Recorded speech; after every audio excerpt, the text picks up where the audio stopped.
Oke, assalamualaikum warahmatullahi wabarakatuh. Perkenalkan, nama saya Selamat Wahyudi dengan NIM 444-323-0107.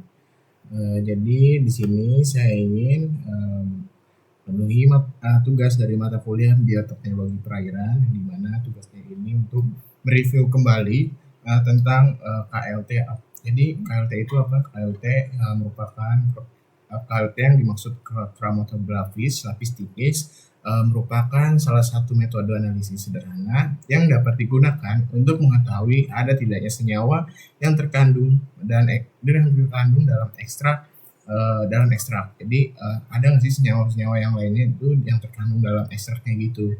Jadi metode KLT ini adalah solusi untuk mencari senyawa-senyawa yang lainnya yang terkandung dalam sebuah ekstrak. Jadi analisis kromatografi lapis tipis merupakan langkah penting untuk memastikan pemisahan yang optimal dari senyawa-senyawa dalam sampel. Biasanya alat dan bahan yang digunakannya itu terdiri dari gelas ukur, beaker glass, Erlenmeyer, pipet kapiler, pipet tetes, plat KLT, terus corong pisah, klem, dan statif ekstrak andong atau standar Kurfenstein.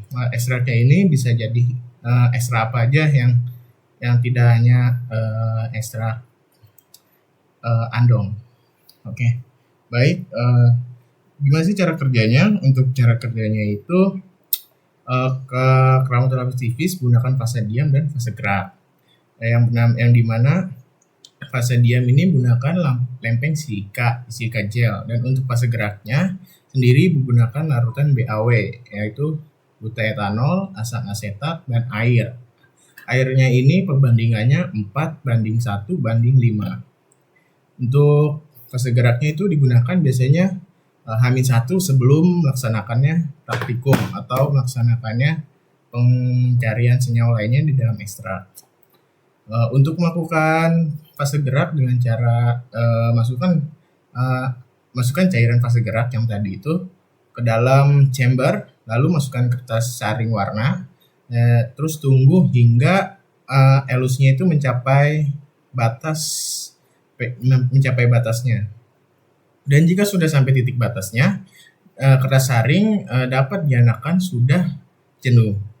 Nah, jika sudah jenuh, lalu kita siapkan lempeng KLT untuk lempeng KLT yang sudah diukur. Lalu kita teteskan atau kita totolkan berupa sampelnya itu dan Kurfensteinnya ke lempeng tersebut. Nah, setelah itu masukkan lempeng tersebut ke dalam chamber yang berisikan cairan fase gerak. Lalu tunggu hingga elusi terjadi. Setelah elusi terjadi, kita keringkan secara alami. Ya, kita angin-anginin saja. Lalu kita amati menggunakan sinar UV. Nah, kurang lebihnya penjelasan saya seperti itu. Assalamualaikum warahmatullahi wabarakatuh.